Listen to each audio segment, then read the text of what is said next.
Shalom, eu sou o Rabino Moshe Keller, estou aqui para fazer para você um convite. Como a Bíblia tem sido ensinada para você? Como você tem estudado a Bíblia? Como você está entendendo o contexto da Bíblia? Nós temos aqui um curso através do Talmidim Centro de Estudos, um curso de bacharel em Teologia Judaico-Messiânica. O que frisamos nesse curso? Você entender o contexto das Escrituras. Você entender a Escritura dentro do contexto que ela foi escrita. Você que está me ouvindo aí, é o nosso convidado. Você vai estar pagando mensalmente uma quantia até simbólica, R$ 49,90 por mês. E você vai fazer parte desta grade de alunos que tem procurado entender a Escritura dentro do seu contexto. Venha estudar conosco. Seja um bacharel através do Talmidim Centro de Estudos. Que o Eterno te abençoe, em nome de Yeshua HaMashiach. Essa tradução Tiago foi colocado na Bíblia, né? Em função do rei Tiago, ou King James, versão inglesa. Tá joia? Não tem essa palavra, esse nome na Bíblia. O nome é Iakov. 2:8 ao verso 13. Todavia, se cumprirdes conforme a Escritura, a lei real, amarás a teu próximo como a ti mesmo, bem fazeis. Mas se fazeis acepção de pessoas, cometeis, e sois redarguidos pela lei como transgressores. Porque qualquer que guardar toda a lei e tropeçar, ofender, em um só ponto, tornou-se culpado de todos. Porque aquele que disse não cometerás adultério, também disse não matarás. Se tu, pois, não cometeres adultério, mas matares, estás feito transgressor da lei. Assim falais e assim procedei, como devendo ser julgados pela lei da liberdade. Porque o juízo será sem misericórdia sobre aquele que não fez misericórdia. E a misericórdia gloria-se sobre o juízo. Uma outra versão, a misericórdia triunfa sobre o juízo. Amém? Perguntas para nós. Yaakov escreve quanto tempo? Qual data? Eu coloquei ali no slide para você ter uma noção. 40, mais ou menos 40, depois do Messias. Bom, se ele escreve aproximadamente 40 depois do Messias, significa que Yeshua já foi? Já subiu aos céus. Amém? Já está nos céus, ou já estaria nos céus. Segunda pergunta a se fazer é, se ele escreve depois de 40, nós temos então um problema. Por quê? O texto que a gente observou aqui, ele é um texto que ele menciona algumas palavras-chave, vamos dizer assim. Primeiro, ele cita aqui uma coisa chamada Escritura. Bem, se ele escreve depois do Messias, aproximadamente 40 depois do Messias, é o calendário datado assim, tá? Não é depois que o Messias foi embora. É mais ou menos aí 6, 7 anos depois que o Messias já tinha sido morto e ressuscitado e subido. Tá certo? Bom, mas se ele escreve então depois do Messias, a pergunta que nós fazemos é, o que ele chama de Escritura?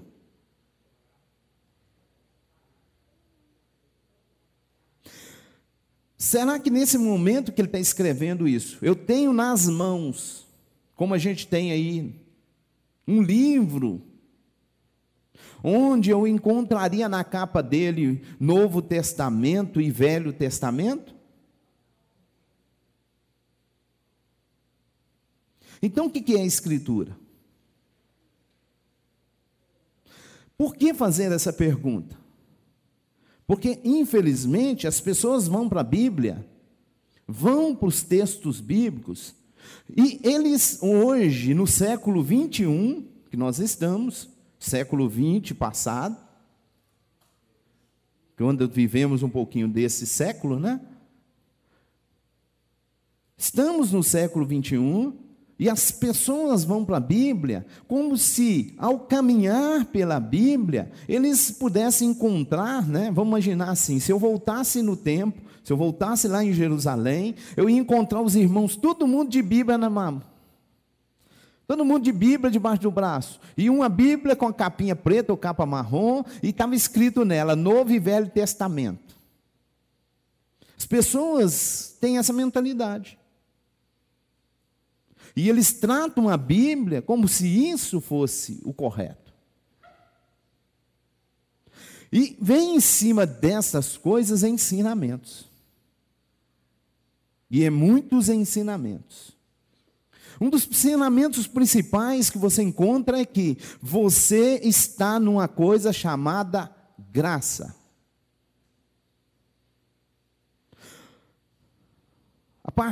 A partir de 1830, e meados dessa data, começou-se um grupo a divulgar algumas doutrinas novas, que não estavam na Bíblia.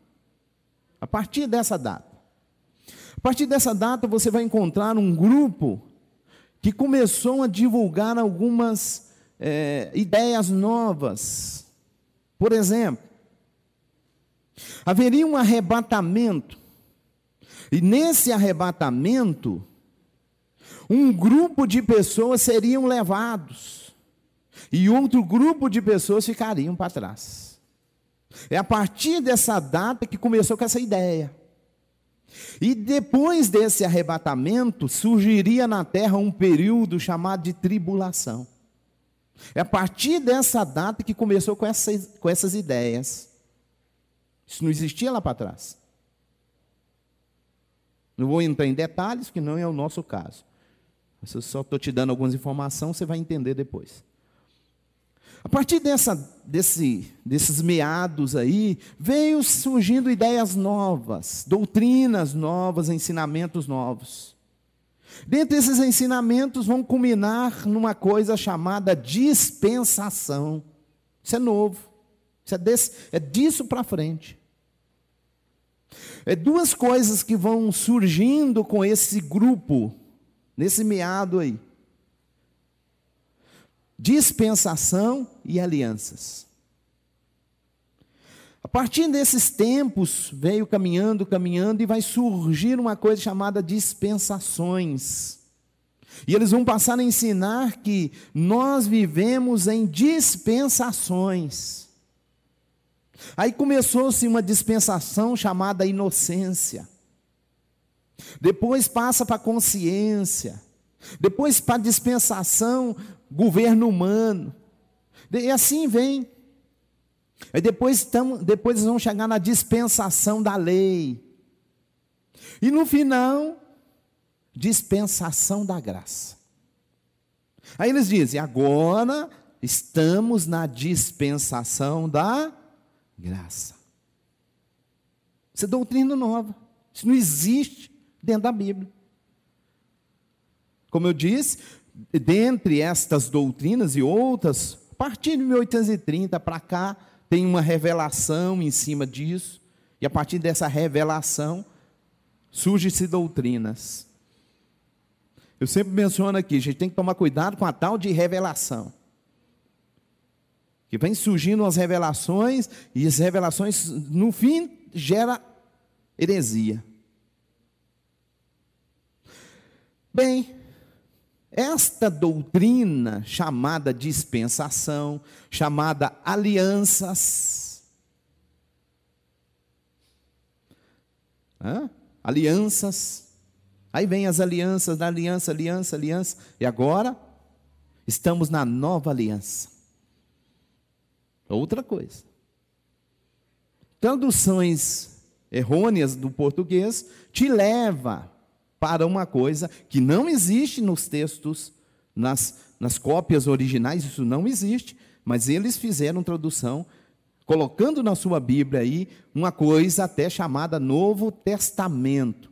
Alguma versão colocou Nova Aliança. Tradução errada, isso não tem lá não. Tá? Não vou me ater a isso também, porque vai sair do assunto.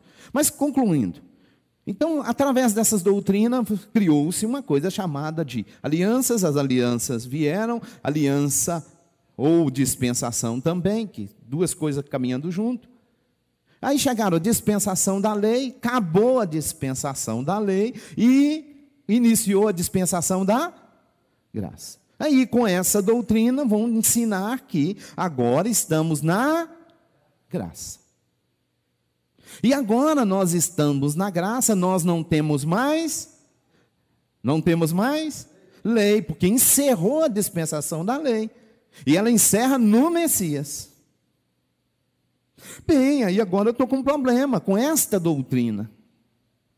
Porque se eu chego para você e ensino que eu estou na dispensação da graça, e que não tem mais lei, eu vou fazer a pergunta novamente. O que o Yaakov aqui vai chamar de escritura? Se não existe Novo Testamento na mão dele. E já não estamos mais na dispensação da... Supostamente não estaríamos mais na dispensação da lei. E como é que ele vem me falar de lei depois do Messias? Se eu não estou mais na lei. É mistério. Isso é um mistério. É um mistério que a gente precisa revelar. O que ele me chama de escritura? Se existe agora, depois do Messias, iniciou a dispensação da suposta graça. Não tem mais lei.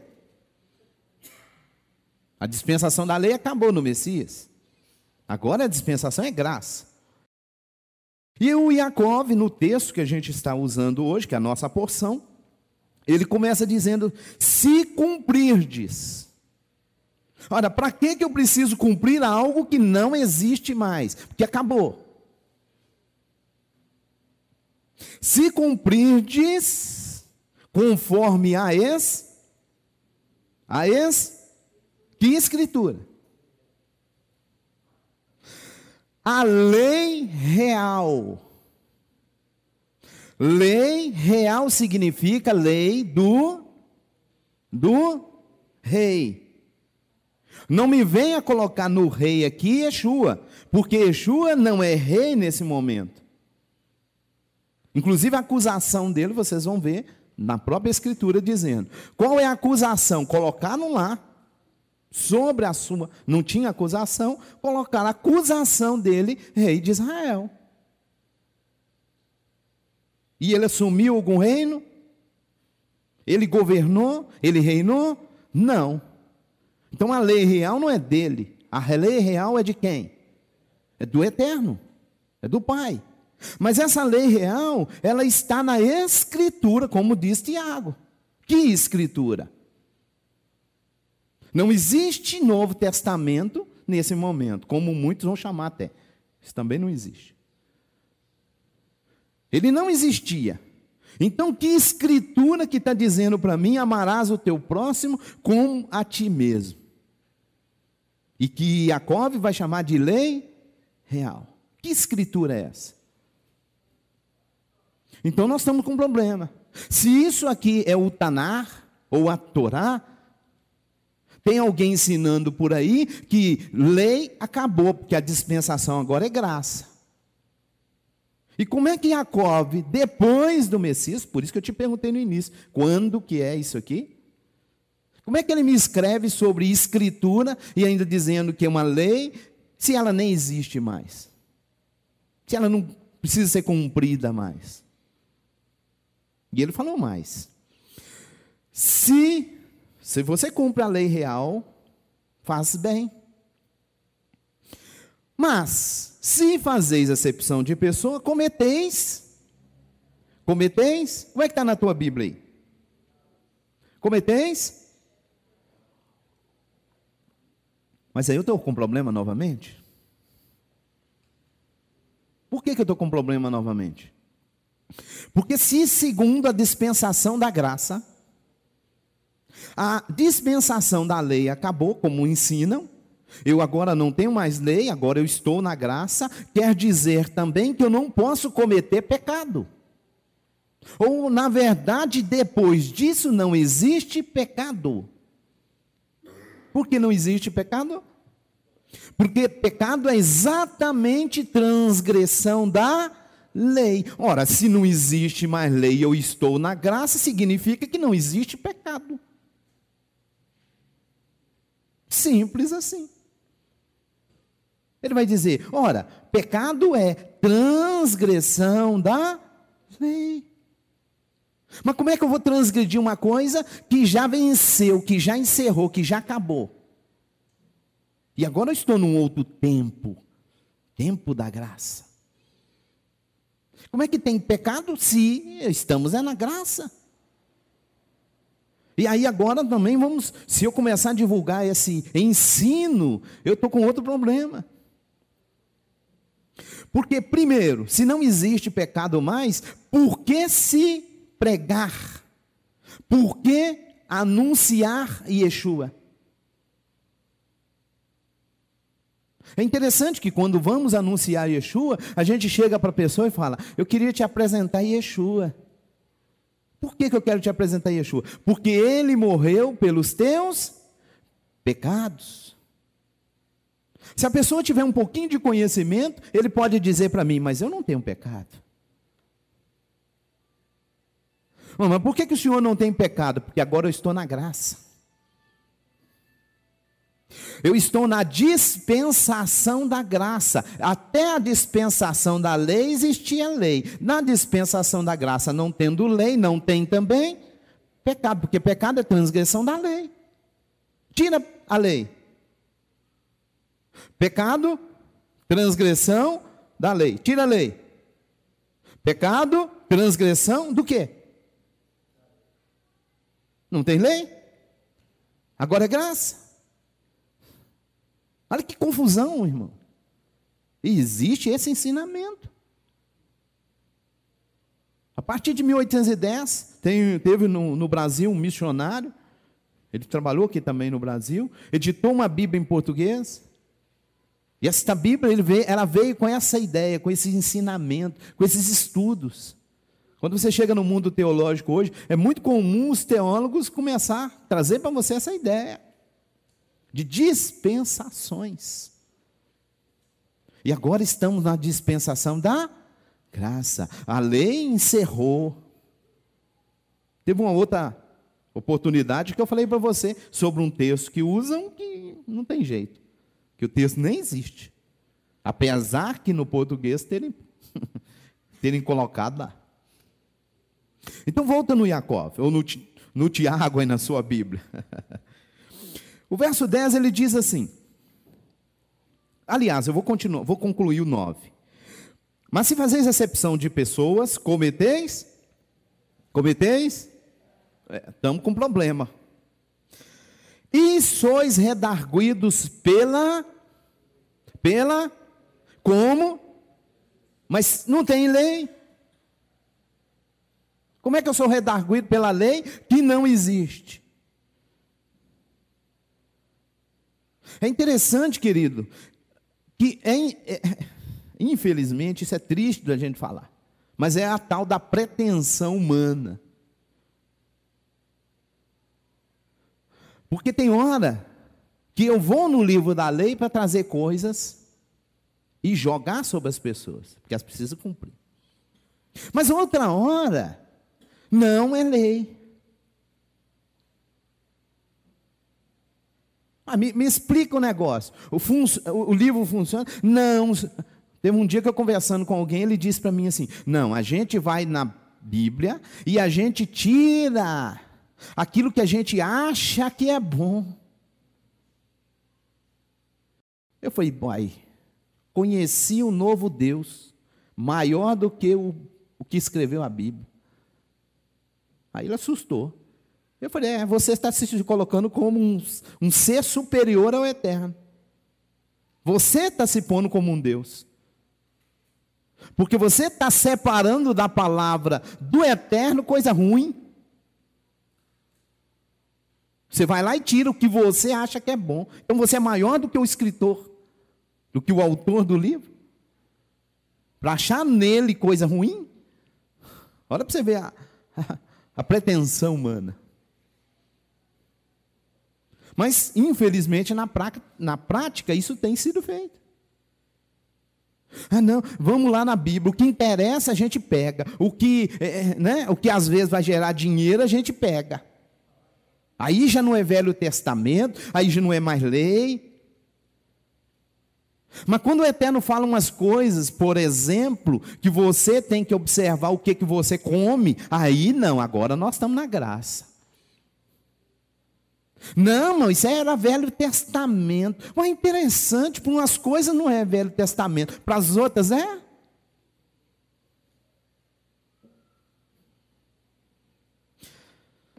Umas coisas é lei, outras não é. Isso é ser humano. E é o que tem sido ensinado nesse Brasil afora, né? Aliás, nesse mundo afora. Distorcem a palavra do Eterno, não cumprem a palavra do Eterno por causa das suas pretensões, suas ideologias, seus modos de ver as coisas.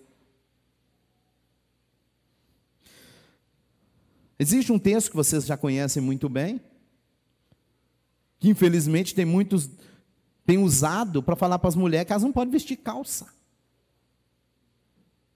Deuteronômio, capítulo 22, verso 5. O mesmo grupo que pega esse texto e fala para as mulheres, você não pode usar calça. É o mesmo grupo que se você falar com ele assim, tá, vamos pegar Deuteronômio? Então tá bom, então vamos pegar Levítico também? Não, Levítico é lei. Mas Deuteronômio não é não. Aliás, o que significa Deuteronômio? Que isso é a palavra grega. O que significa? Né? A ideia de Deuteronômio é o quê? Repetição, ou segunda, nomos lei. Aí eu pego a segunda lei, o Deuteronômio, a repetição da lei, no capítulo 22, verso 5, e aplico nas mulheres, e digo às mulheres, vocês não podem usar calça. Vocês não podem usar calça, vocês só têm que usar saia. Porque a Bíblia diz que mulher não pode usar traje de homem. A Bíblia diz, Deuteronômio, a lei diz. Agora, por que eu pego Deuteronômio 22:5 e não pego Levítico 11, onde fala que você tem que aprender a comer, que tem coisa que é imunda que você não pode comer? Ah, não, mas isso é lei. Ah, Deuteronômio 22:5 não é não. Vocês estão entendendo? Ah, Deuteronômio 22:5 fala de calça comprida. Será que é isso que o texto está dizendo? Pergunto, quando Moshe está com o povo no deserto, tinha calça comprida lá? Vocês estão entendendo, queridos? Mas alguém pega isso e vai querer aplicar isso nas pessoas do século 21. Século 20, né? Século passado. E aí é interessante, 22:5 fala de calça. Se você seguir na sequência, vai falar de passarinho. Vai falar de pegar o passarinho lá no ninho. E eu nunca vi ninguém ensinar isso. Vocês estão me entendendo como é que se trata a Bíblia? Ah, isso aqui, eu trago isso e aplico na igreja. Ah, tá. E aliás, só abrindo um parênteses aqui. Calça comprida foi feita para quem?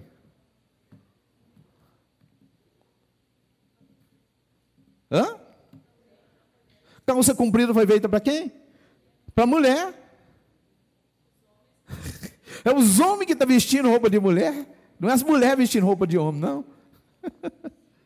Diz a história que havia uma rainha, que ela gostava de cavalgar, e ela chamou seus costureiros, vamos dizer assim, E mandou construir para ela uma roupa de forma que ela pudesse cavalgar mais livremente.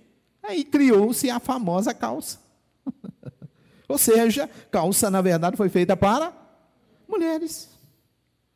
Olha como é que, né, a ignorância, né, falta de conhecimento, faz as pessoas criarem coisas que... né? E o texto, não vou explicar esse texto, terá outro dia, o texto não está falando de calça. O texto não está falando de calça comprida. Como é que eu pego o texto no século 21 para usar isso? Não funciona. Inclusive, continua sendo lei. Está no livro da lei. Continuando aí. Qualquer, pois, que guardar. Qualquer, pois, que guardar. Vamos lá? Meu irmão, nós não estamos na dispensação da graça? Para que o Jacob vem falar comigo sobre guardar toda a lei, se eu não tenho mais lei para guardar? Acho que o Jacob estava com um problema. Acho que ele não tinha entendido que já era a dispensação da graça. Aí ele escreve isso, né? Ou ele não entendeu, ou esse ensino moderno está fora da Escritura. A palavra aqui está falando da Torá, está falando da lei, e isso não vai mudar. Amém? Amém? Qualquer que guarda toda a lei e tropeçar, aí eu coloquei ali uma observação, ofender, que a palavra traz essa ideia, tá? Aí o texto original falta alguma coisa e complementou ali como ponto, tornou-se culpado de todos. Agora, como é que eu sou culpado de algo que não vale mais? Vocês estão entendendo? Porque aquele que diz não cometerás adultério, também disse não matarás. Deixa eu abrir um parênteses aqui, até usando isso aqui. Um certo dia alguém disse para mim a seguinte fala. Ele diz assim, ó. Não é que a lei acabou. Não é que a lei acabou. Tudo aquilo que o Messias repetiu, a gente observa. O que ele não repetiu, aí a gente larga para lá. Porque a gente fez a pergunta para eles, escuta aqui, por que vocês não guardam o sábado? Não, porque o Messias não falou do sábado. Já que o Messias não falou do sábado, a gente só cumpre o que ele repetiu. É só um comentário. Quem disse, não cometerás adultério, também disse, não matarás. Se tu, pois, não cometeres adultério, mas matares, estás feito transgressor da... Repete comigo. Estás feito transgressor da... peraí. Então, não matar, não adulterar, é lei? É? Então nós temos algum problema. Como a gente vai ver na porção de hoje, no mesmo texto que está não adulterar, não matar, está, lembra-te do Shabat. E o texto está dizendo que se eu cumpro uma parte e transgrido o outro ponto, eu sou culpado de toda. Então não adianta eu chegar no novo, nesse tempo agora, e virar e falar, não, porque o Messias repetiu que não pode adulterar. Se eu não adultero, não mato, mas quebro o Shabat, eu sou culpado da mesma forma. Mas agora a gente guarda domingo. E aonde que está na Bíblia domingo? Que Deus que elaborou ou instituiu domingo para a gente guardar?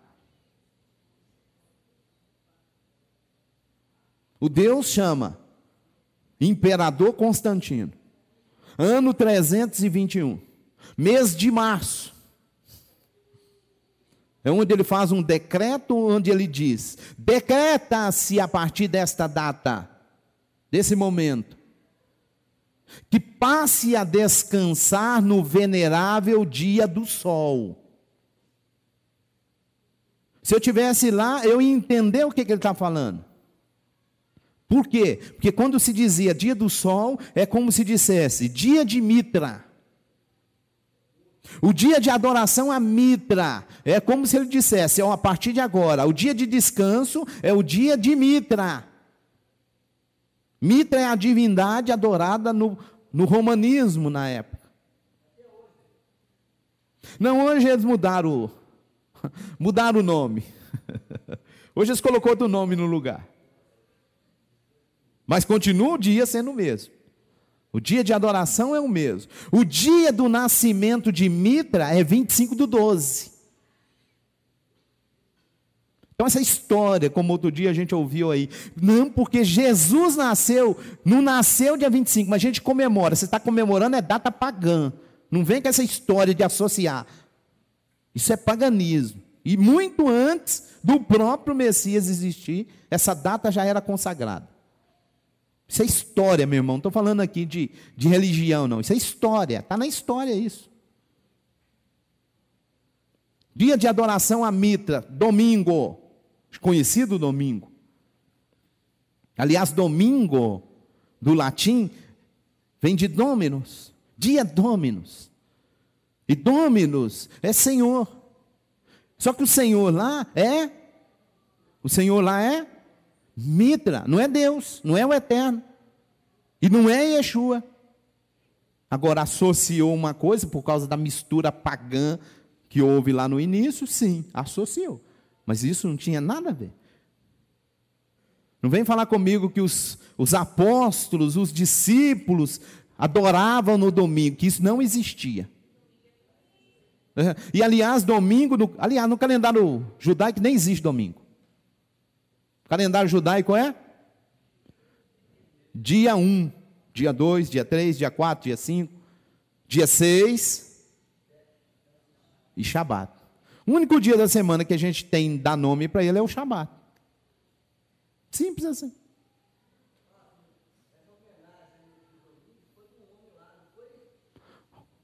Roma. Constantino é que fez um decreto, entendeu? Homenagem a Mitra, divindade adorada pelos romanos. Tá? Eu não vou entrar em detalhe não, mas essa divindade ela tinha algumas características muito interessantes. As festas delas eram interessantes, as festas dele, né? É uma divindade. As festas dele, por exemplo, como é que se fazia a reunião de Mitra? Pão e vinho. Não vou falar mais nada, não. Vou voltar para aqui.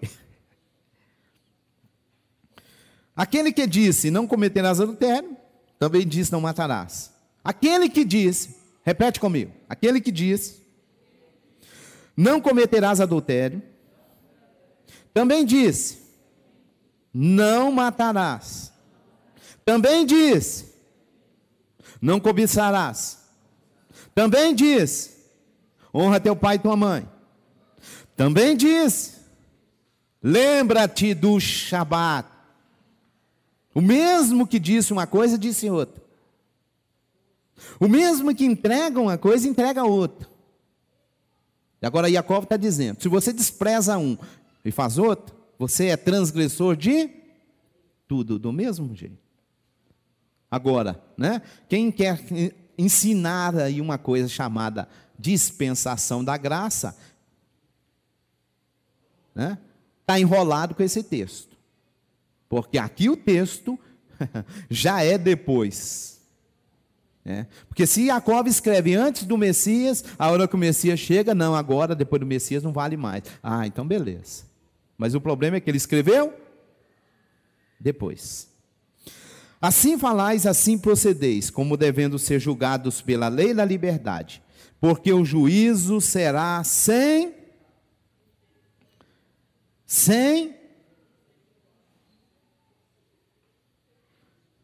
Vocês entenderam isso aí? Vocês entenderam isso? Presta atenção. O juízo será sem misericórdia sobre aquele que não fez misericórdia. E a misericórdia, eu não sei como é que está na sua versão, gloria-se sobre o juízo. Né? Tem uma versão que diz triunfa. né? Triunfa sobre o juízo.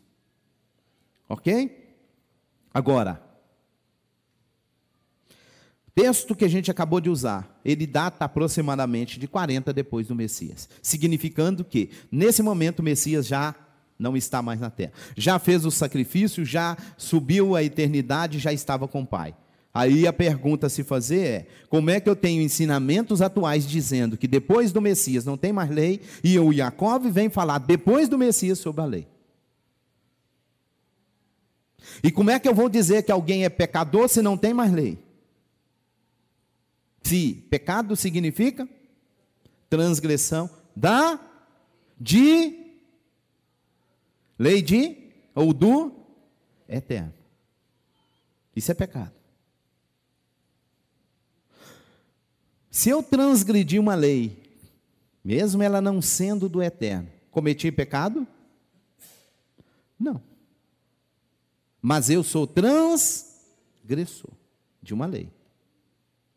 E serei punido. Agora estamos na graça. Beleza. Está na graça? Tá. A hora que você ganhar uma multa de trânsito, vai lá no Detran e fala com eles. Eu não posso receber essa multa não, porque eu estou na graça. Não estou mais na lei.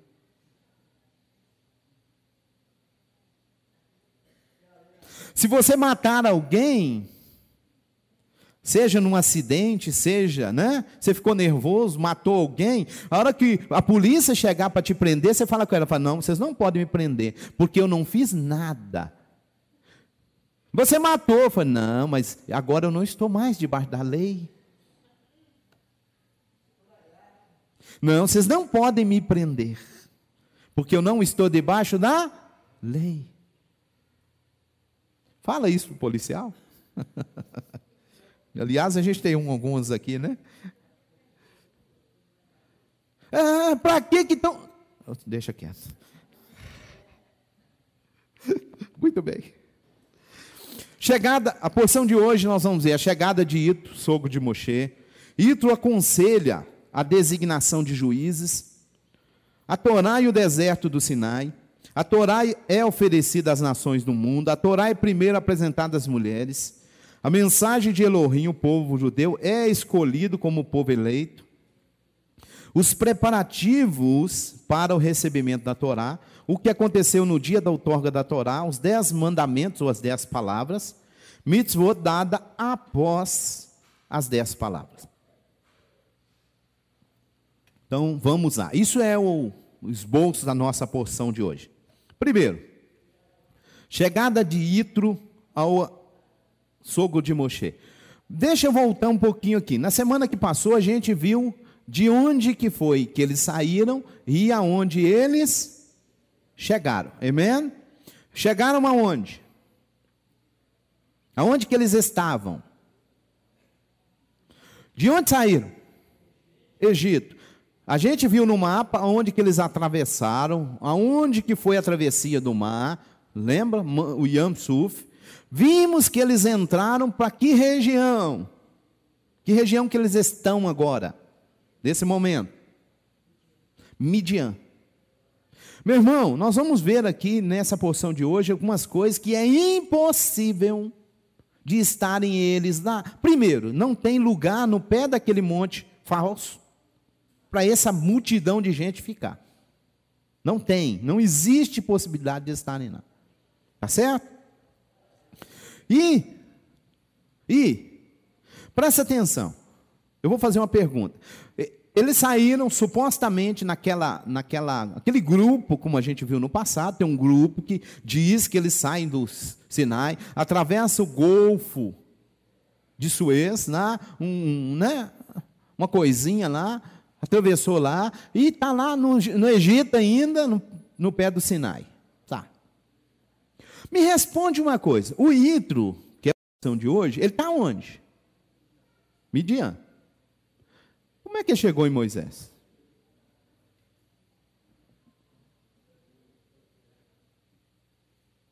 Ah, não, foi o Itro que atravessou o mar? Porque ele está do outro lado. Ou ele vai ter que subir lá em cima para poder atravessar, para poder descer, chegar aqui embaixo no Monte Sinai. Eu nem pus um mapa ali não, mas... Vocês estão me entendendo? Não bate. Lembrando que o Ítro vai chegar para encontrar com Moshe, e ele não está só. Ele está com quem? Ele está com os filhos de Moshe e com a sua esposa. Quando chegou ao acampamento deles, não pôde entrar por causa das nuvens que rodeavam, como uma muralha. O que ele fez? O que ele fez? Isso aqui é um comentário, querido. Como eu sempre menciono aqui, os comentários judaicos. Tem comentário que a gente tem que tomar o cuidado com eles, né? Falo sempre isso aqui, né? Esse é um comentário judaico. Diz que quando ele chega, ele não pode se aproximar, porque o povo de Israel está cercado por uma nuvem. A Torá não diz isso. A Torá diz que tinha uma coluna de nuvem que os conduzia, que os guiava. E uma coluna de fogo. Meu irmão, agora o rabino, eu não poderia, de forma alguma, deixar de acreditar que, eles estando no deserto, essa coluna de nuvem formaria sobre o acampamento uma proteção contra o sol. Eu não tenho dúvida nenhuma. Por que eu não tenho dúvida nenhuma quanto a isso? Porque está escrito: a lua não te molestará à noite, e nem o sol de dia. Isso é Bíblia. Então, eu falar que a coluna está conduzindo, mas que sobre Israel estaria uma nuvem para proteger eles do sol, eu não tenho dúvida, e tem base bíblica.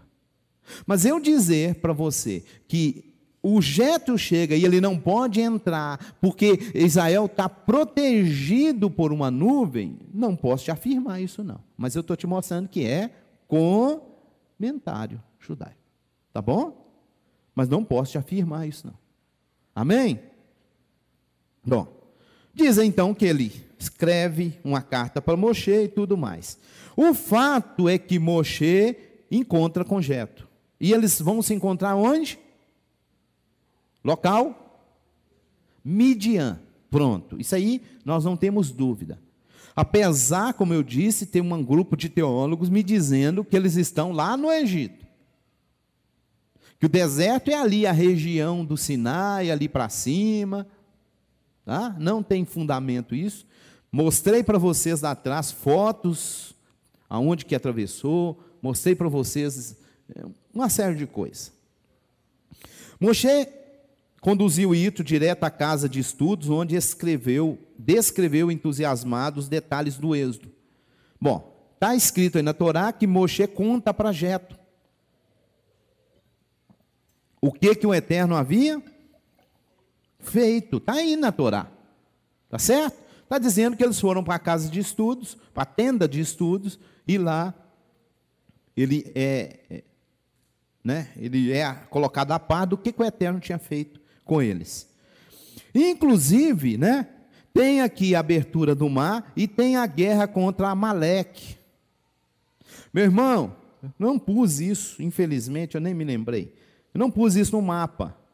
Mas se você pegar no mapa onde está Amaleque, você vai ver que não tem Amaleque no Egito.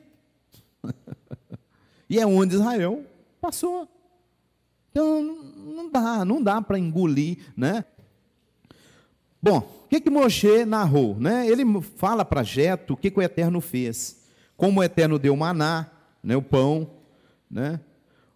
olha um detalhe que interessante. O maná, diz os nossos sábios, diz os comentários, que o maná, o pão celestial, ele podia assumir o sabor de qualquer alimento. Irmão, eu não tenho dúvida que isso possa acontecer. O Eterno dá um alimento que vem dele. Diz os nossos sábios que a pessoa colocava, se ele tinha desejo, você estava com vontade de comer carne, o maná tinha gosto de carne. tinha sabor de carne. Se ele estava querendo comer qualquer alimento que ele tinha desejo de comer, o maná se tornava para ele aquele sabor. Né? Então esse maná é um pão maravilhoso, que o Eterno sustentou. Deixa eu fazer uma pergunta. Quantos dias a gente passa sem pão no ano?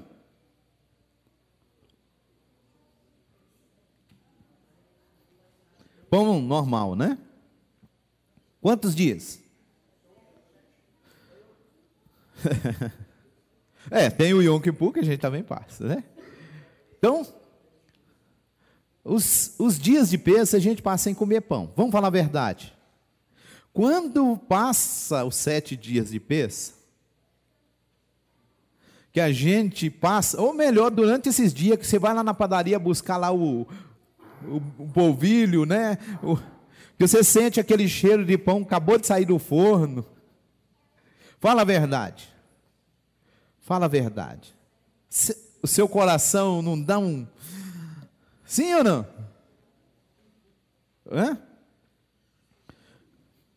Agora me responde uma coisa. Você ficou 7 dias sem um pão. A gente come pão quantas vezes? Por ano. Passando 7 dias mais o Yom Kippur, 8 dias. Né? Quantos dias então a gente comeria pão? Né? Supostamente. Uns 300 e poucos dias por ano, talvez um dia ou outro você não come pão. Mas, no geral, mais de 300 dias você come pão. Seja sincero, mesmo comendo pão todo dia, tem dia que você fala, hoje eu estou enjoado, não quero comer pão não. Sim ou não? Irmão, imagine você comendo uma comida durante 40 anos.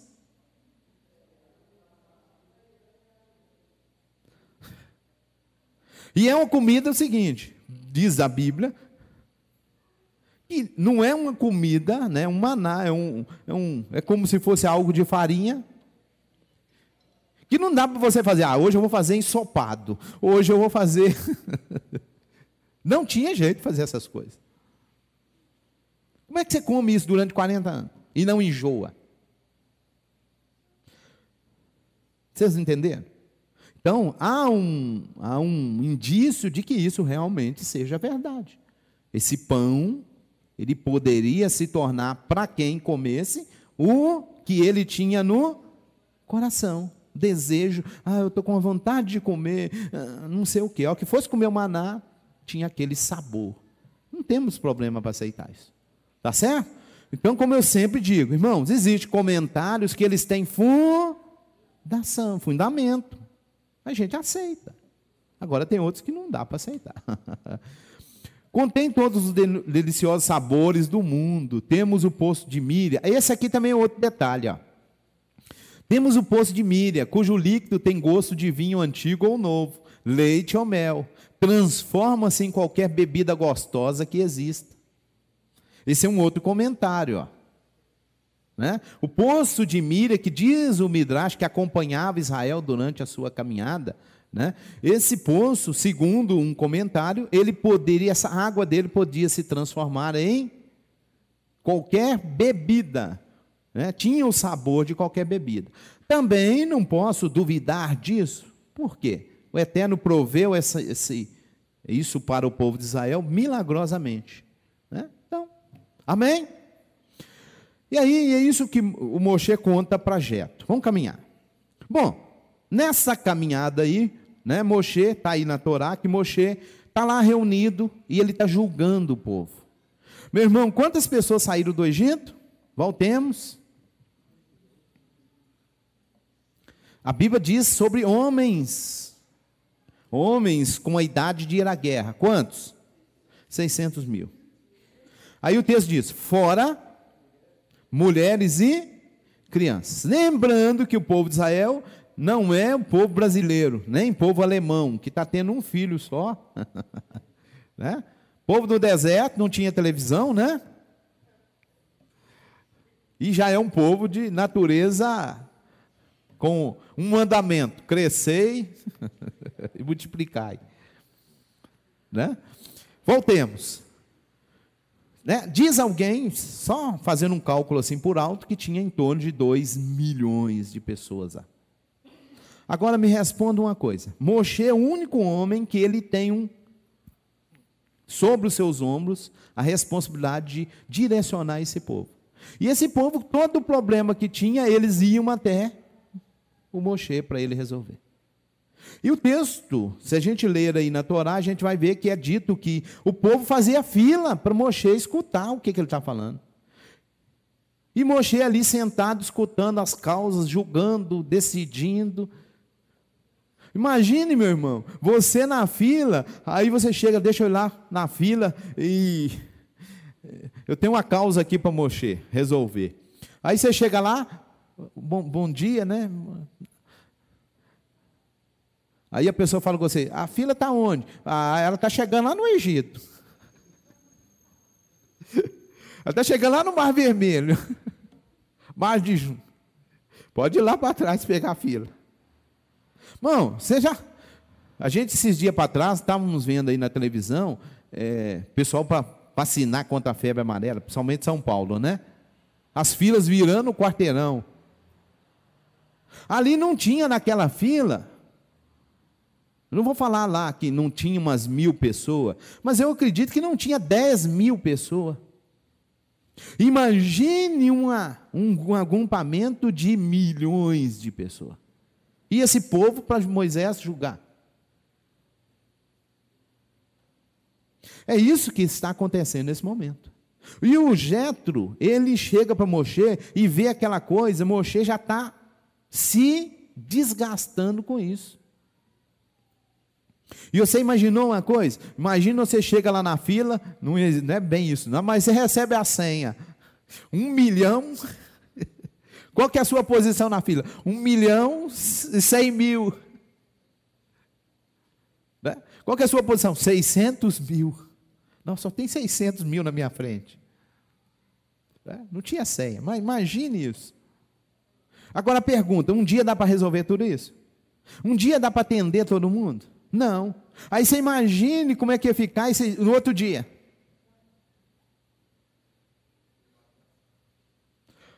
Né? Não posso afirmar isso não, mas esse negócio de dormir em fila, acho que foi desde essa época. Mas vamos voltar para cá. Então, é isso a situação. O sogro de Moshe chega para ele e fala, meu filho, você vai morrer. O que isso nos ensina, irmãos? Nos ensina que quando nós nos sobrecarregamos de coisas, e muitas vezes nós temos muitas vezes essa tendência de querer carregar as coisas nas costas, nos ombros, e não compartilhar. Você que é marido, não compartilha com a esposa. Você que é esposa, não compartilha com o marido. Esse está do seu lado aí. Você pode receber, de repente, dessa pessoa próxima, seu parente, uma ideia. Você pode receber uma luz para resolver o seu problema, para te ajudar. A Bíblia diz que a mulher sábia, ela edifica a casa. Às vezes, marido, você conversando com a sua esposa, você recebe dela uma instrução, uma luz, um direcionamento. E às vezes a gente erra muitas vezes por não fazer isso. Então, o Jetro dá para ele um conselho, que é o quê? Está aí, que ele coloque juízes para julgar junto com ele. Então ele fala, você vai pegar os juízes e eles vão julgar as causas do povo. O caso que for muito difícil para eles resolverem, eles não dão conta, eles vão trazer até você. Entendido? Mas eles vão julgar aquilo que o povo tá. E aí, como é que ficou essa ideia, né? As qualidades requeridas de um líder. Yitro afirmou que um homem deve possuir as seguintes características a fim de qualificar-se como um juiz. Deve ser bem versado em Torá. Essa semana a gente teve uma reunião aqui do Minha e a gente falou sobre isso, né? Irmãos, o Minha é um grupo de pessoas que eles têm que ter algumas características, se não tiver, não serve. Não pode funcionar, não pode trabalhar. Não pode estar Como diz aqui, ó, versado na Torá. Se não conhece Torá, não serve. Como é que vai julgar uma pessoa se ele não conhece a Torá para julgar em cima da Torá? Deve ser rico.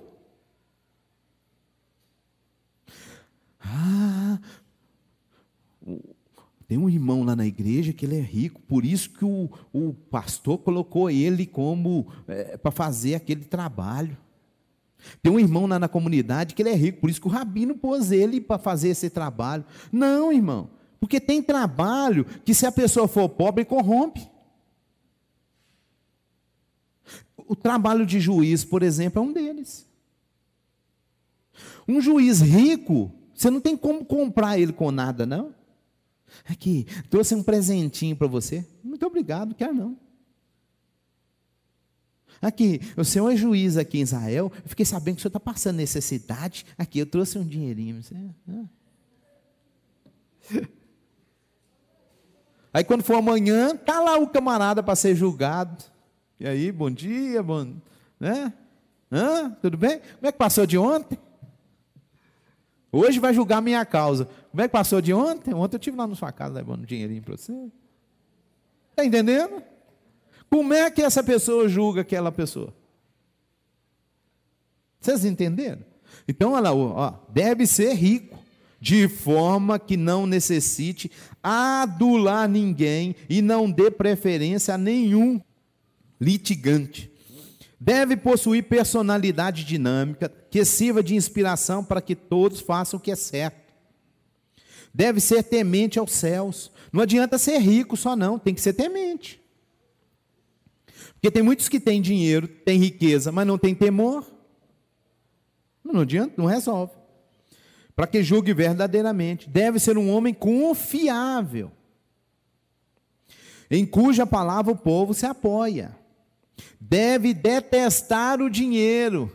Ué, mas como é que é rico? Ué, deve ser rico e detestar dinheiro? Isso é uma característica de poucos, irmão. É poucos que encaixam nisso aqui. Porque tem muito rico que ama dinheiro. Eu conheci um indivíduo, eu conheci essa personagem, morreu. Esse moço, ele tinha tanto dinheiro, só para vocês terem uma noção do que eu estou falando de dinheiro. Todo mundo conhece aqui ao meu redor, tem o EPA ali. Aquele prédio do EPA era dele. Tem do lado de cá, onde é a Americana, aquele prédio é dele, era dele. E só aqui. Esse prédio aqui da padaria era dele. Só aqui. Só para vocês terem noção. N imóveis aqui. N. Essa região nossa aqui. Ele tinha até dinheiro no exterior. Uma pessoa que trabalhou com ele disse que um certo dia chegou uma carta, que é o extrato dele na conta no exterior. Ele não... A pessoa que pegou a carta e que viu a carta, ele não soube falar o que era o valor, ele não sabia falar. Porque ele disse que tinha tanto zero lá que não sabia ler o que estava lá. Essa pessoa morreu. Conta-se um amigo que a gente conhecia que ele brigava com o filho, quando o filho dele era mais novo, porque ele dava para o filho dele R$60 por dia. Por semana, para o filho abastecer. E um dia o filho dele, ele dava toda quinta-feira esses R$60 para o filho dele pôr gasolina no carro. Um dia o filho dele chegou, a gasolina acabou na quarta-feira. E foi pedir dinheiro para ele, ele quase bateu nele. Conclusão, morreu. Tudo que ele ajuntou, ficou para quem? Para o filho. Eu conheço o filho, né? E de vez em quando a gente encontra por aí uma pessoa muito simples e você precisa de ver. Mas a pergunta a se fazer é: existem pessoas ricas que são avarentos. Não é o caso para ser juiz em Israel. Não pode ser avarento. Não pode amar dinheiro. A gente precisa de dinheiro. Mas a Bíblia diz: o amor ao dinheiro é a raiz de todos os males. Amém? Deve detestar dinheiro. Ué, mas tem dinheiro? Tem, mas não faz diferença se não ter. Amém? Não pode atribuir nenhuma importância ao seu próprio dinheiro, e certamente não ao dinheiro alheio. Não pode tender a aceitar suborno. Amém? Então está aqui as características dos juízes. Como é que ficou estabelecido lá? Assim ficou estabelecido. Para 600 mil homens, haveria 600 juízes encarregados de milhares. Então tinha um juiz para grupos de 1000, depois 6.000 juízes para grupo de centena. Então tinha um juiz que comandava 1000, tinha um juiz que comandava centenas, 100, né? 12.000 encarregados de meia centena, ou seja, a cada 50.000 um juiz, né? 60.000 encarregados de dezenas, né? 100, 50, 10, né? Então o Ítalo propôs designar ao todo 78.600 juízes. É muito juiz, né? Por aqui, meu irmão, você tem a dimensão do povo. Por aí, ó, só por esse número. Tá certo? Bom, voltando na sequência, o nome Jetro, na verdade, era Iéter, tá? Diz os nossos sábios que mais tarde foi acrescentado ao nome dele um Vav, né? E formando assim o nome Itro. Ok? Tanto para indicar que tornou-se judeu, quanto para indicar que o relato da nomeação do juiz foi acrescida à Torá em seu nome. Agora uma pergunta para você. Quando uma pessoa tem uma mudança, o que o Eterno faz com ele? Muda também seu nome. Quando a pessoa passa a uma caminhada nova, tá?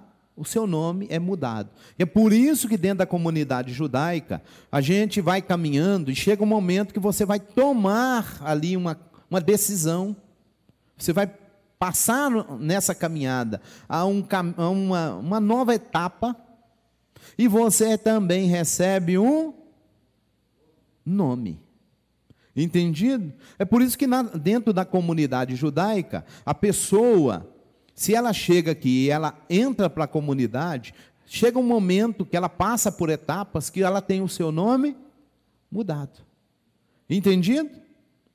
Por exemplo, a gente vai encontrar o Abrão, né? O Abrão virou quem? Avraham. Era Avram, virou Avraham. Quanto tempo depois? O texto lá, se você observar, ele já estava andando com o Eterno um bom tempo. E depois ele teve, porque ele passou de uma etapa para outra. Por exemplo, se você olhar lá na Bíblia, lá na Torá, quem é o pai de Ismael? Ou Ismael na sua Bíblia?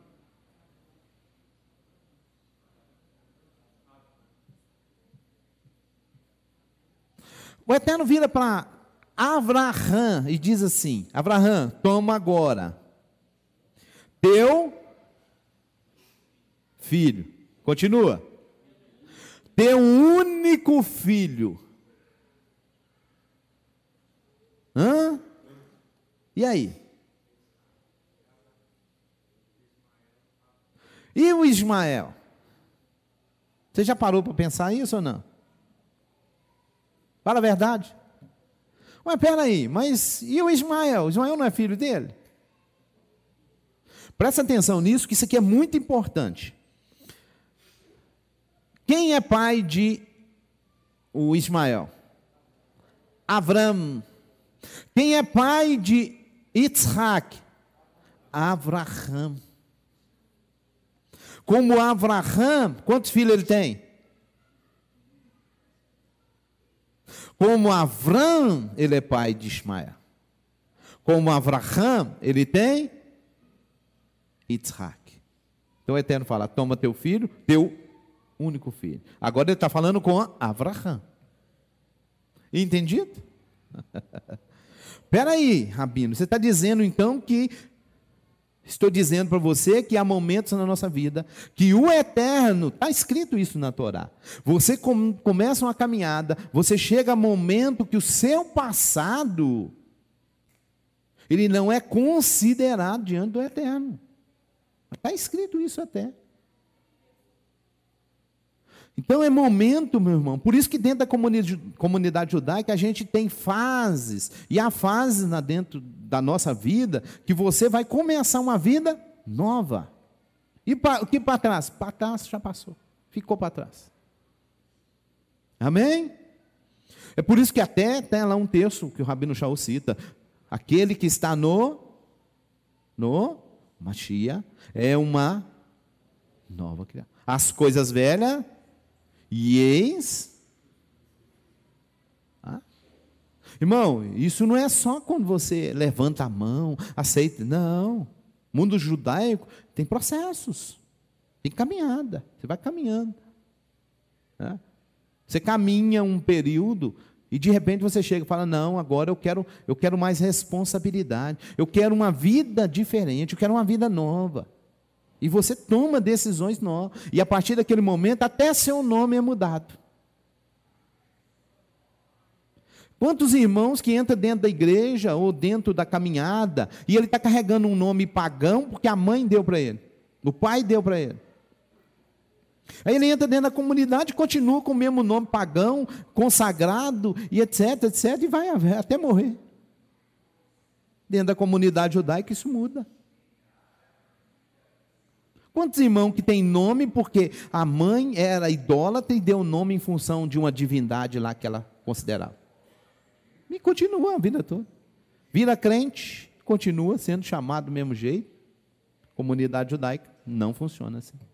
Né? E aí, ó, Sarai virou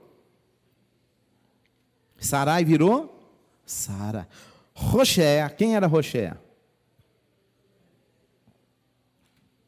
Virou Yehoshua. Roshé significa salvação. Aí, isso aí foi o próprio Moshe que mudou, né? E Yehoshua significa o Eterno salva. O Eterno te salva, o Eterno é Salvador. Ele carreguei, quando alguém chamava ele de salvação. Depois disso, como é que passou a se chamar? O Eterno é Salvador. O Eterno é que salva. Amém? E Jacó, o que segura no calcanhar, passou a ser Israel. Né? Israel tem várias traduções. Né? Uma das traduções muito comum que se dá para Israel é o que luta com o Eterno. Né? Amém? Entenderam isso? Irmãos, isso é muito importante. A gente tem que tomar decisões na nossa vida para fazer uma caminhada nova, para começar de novo. Nós homens, os homens às vezes vêm para a comunidade judaica, aí chega um momento que ele fala, agora eu vou me circuncidar, vou fazer circuncisão, fez circuncisão, aí começa uma caminhada nova. Aí entra na aliança com os patriarcas, aí a vida muda, aí a responsabilidade sobe, aí já pode receber mais responsabilidade também, né? Até falei isso aqui, a gente falou isso na quarta-feira, né? O Mínia, por exemplo, amanhã vai ser um grupo de pessoas que a gente vai poder mandar qualquer um deles para qualquer lugar no mundo. Se precisou, manda. Por quê? Porque eles estão num nível de responsabilidade maior. Né? E é claro, tem que estar preparado em todos os aspectos. Imagina eu pego aqui o irmão e falo que não, você vai representar a gente lá nos Estados Unidos. Aí chega lá, bom dia, boa tarde, eu sou lá do Brasil, né? Where is from? Né? De onde você é? Né? Aí em Brasília, né? Ah, muito bom, Beit Elion, bom. Você é circuncidado? Você está aqui no nosso meio, né, de judeus. Você é circuncidado? Não. Hã? Mas como é que você vem representar a comunidade judaica aqui então? Não, eu sou circuncidado só no Messias. Para você fazer parte do corpo do Messias, sem problema. Agora, para você fazer parte da comunidade chamada Israel, aí já não está no mesmo nível. Já não está no mesmo nível. Uma coisa é uma coisa, outra coisa é outra coisa. Entendido? Você vai caminhando, a caminhada, responsabilidade nova, novas etapas, e aí a gente vai galgando novas coisas. E aí o nome também vai mudar. Baruch Hashem? Baruch Hashem? Bom, acelerando aí, Itro viveu no acampamento quase um ano, ele ficou lá quase um ano, e é claro, depois disso ele vai pegar o caminho de casa. Tá certo? Agora, pergunto para você, o Itro, como a gente falou no início, ele recebeu ensinamento, durante esse ano ele recebeu ensinamento, passou a se tornar também dentro da comunidade, né? Dentro do mundo judaico, ele passou a ser uma pessoa que passou a divulgar o nome do Eterno, né? Linguagem aí mais simples de dizer, ele se converte ao mundo judaico, a fé na Torá, a fé no Eterno. Entendido? Agora a pergunta, não está aqui, mas a Bíblia menciona que Jetro era o quê? Sacerdote onde? Midian. A pergunta, Midian era um lugar onde se adorava o Eterno?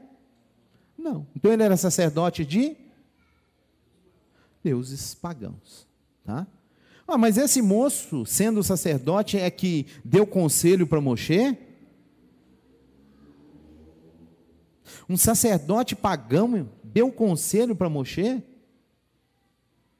Sim. O que aprendemos com isso? Ouvir. Lembrando que Moshe, diz a Bíblia, que ele era o homem mais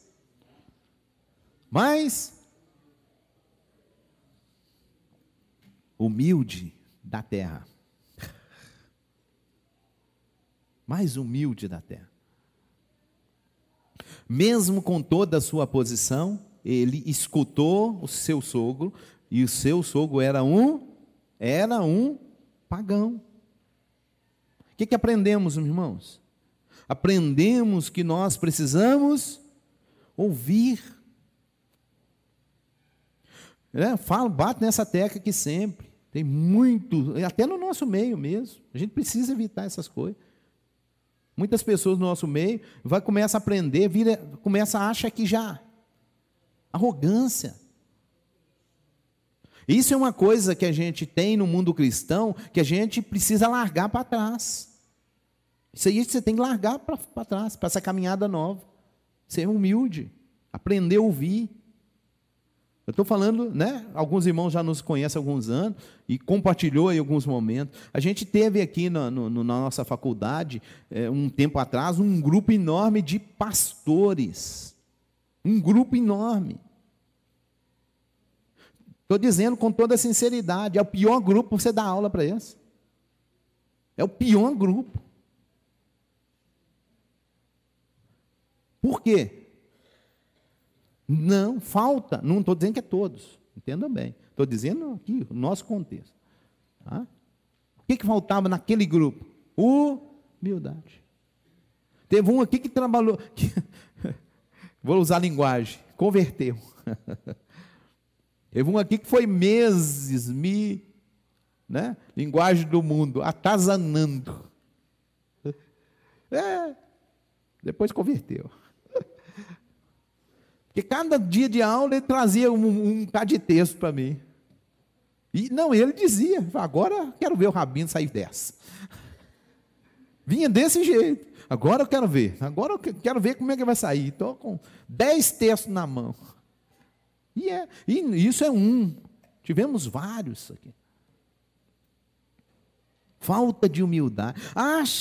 Não, tem uns que às vezes nem estudou, já acha que é o dono da verdade. Nunca sentou num banco numa faculdade para estudar. Ou tem outros que estudou 2 anos de estudo, 2 anos de faculdade. Faculdade nada, né? Era curso básico. Chegava aqui e achava que né? Era o sabedor das coisas. Né? E muitos foram embora. Uma meia dúzia, vamos dizer assim, formou-se no final. Mas muitos, né? Quem frequentou aí sabe do que eu estou falando. Muitos foram embora. Entendeu? Teve muitos que estudou um tempo, desistiu. Eu conversei com algum que falava para a gente, não, o que você fala está certo, mas eu não posso levar isso para a minha igreja, não. Eu vou perder os membros. Ih, irmão, eu escutei isso demais. Se eu ensinar isso aqui, eu perco os membros. Teve um que falou comigo assim, a fé do pastor. Não, o que você está ensinando está certo, mas se eu ensinar isso na minha igreja, os membros vão embora. E como é que eu vou comer? Foi misericórdia. Né? Não falei isso com ele não, mas pastor, o senhor está, não sei nem onde é que, o senhor devia ser pedreiro, sei lá, qualquer outra profissão, menos pastor. Porque você está simplesmente dizendo que quem sustenta você é a igreja. E você não tem fé no eterno. Né? Arrogância de muito. Acha, né? Tem uns que começam a caminhar, tem 1 ano. Quanto tempo você está com o rabino? Tem 1 ano. Já nada. Aprendeu nada ainda. Sabe de nada. Já tem 2 anos que eu estou estudando. 2 anos. Um dia que nós fizemos um cálculo aqui, os discípulos nasceram dentro do contexto. Nasceram. Até o momento que Yeshua chama eles, vamos considerar que todos eles tivessem 30 anos, só para entender. Eles já têm 30 anos de contexto. Aí o mestre chama eles para uma faculdade. A faculdade, são quantas horas de aula por dia? Considerando que eles durmam, vamos considerar que eles durmam 8 horas. Quantas horas de aula por dia? 16 aulas. 16 horas. A faculdade que eles passaram 3 anos estudando. Aí alguém chega e fala, não, porque o Pedro era analfabeto. O Pedro era indouto. Pedro indouto, a faculdade que ele frequentou, 16 horas por dia. Quantos dias por semana? 7 dias por semana.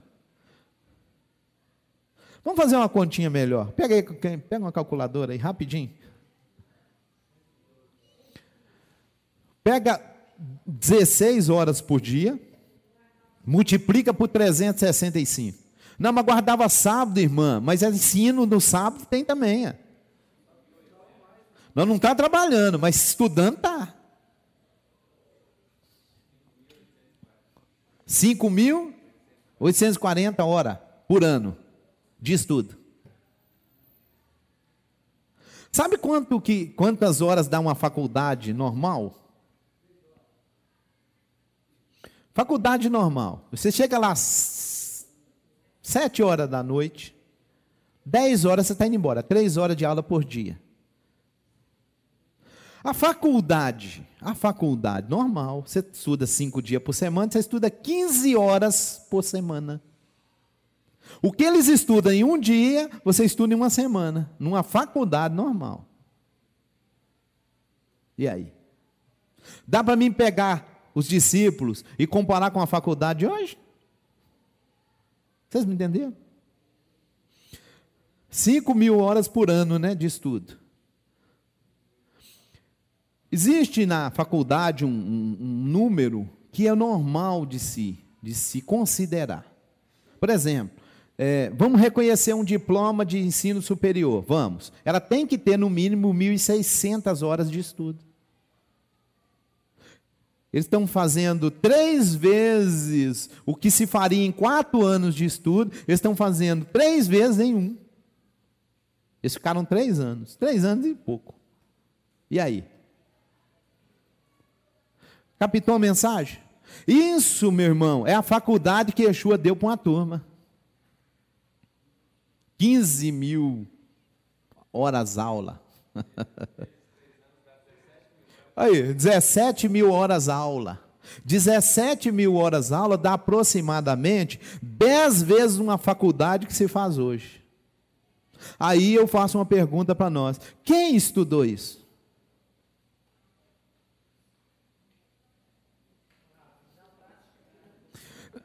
Não.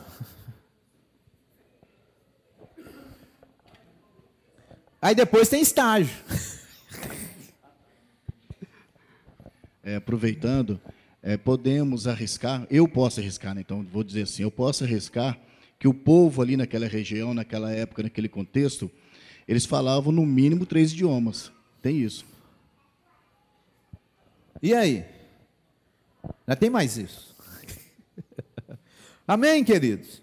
Por que eu estou falando isso para nós? Porque às vezes a pessoa frequenta 2 anos de seminário, estudando 2, 3 horas por semana, por dia, estudando, quando estuda muito.